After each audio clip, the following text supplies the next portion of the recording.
สบายดีสบายดีวัยรุ่นตอนนี้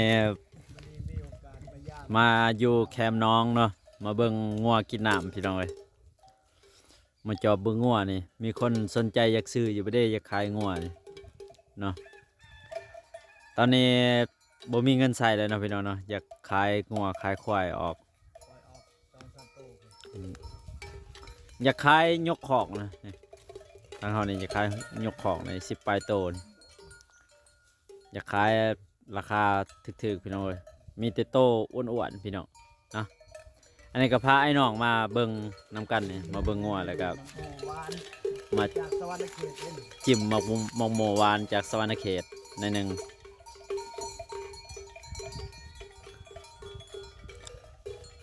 สีเอาลง YouTube ซองน้อง ITBM เลยพี่น้องเด้อเอามาเบิ่งน้ำกันเลยนี่เห็นบ่มีแต่โตตุยๆพี่น้องเอ้ยงัวก็ได้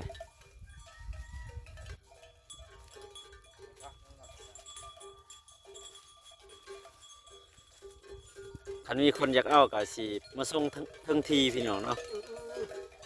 ทางเฮาก็สิมาส่งทั้งทีเบิ่งสิให้เบิ่งเด้อสิให้เบิ่งรถนี่เสียขึ้นรถนี่เลยนี่พี่น้องเนาะมาขึ้นรถนี่แล้วก็หอดจุดหมายปลายทางเลยนะภาพบรรยากาศพี่น้องเอ้ยอยู่ห่มใหม่ห่มตอกมาเบิ่งโอ้ยอุดมสมบูรณ์นะลีพี่น้องเนาะมาเบิ่งวายนี่มีแต่นอใหญ่ๆวายก็ได้นะมีแต่กอใหญ่ๆพี่น้องนี่เห็นบ่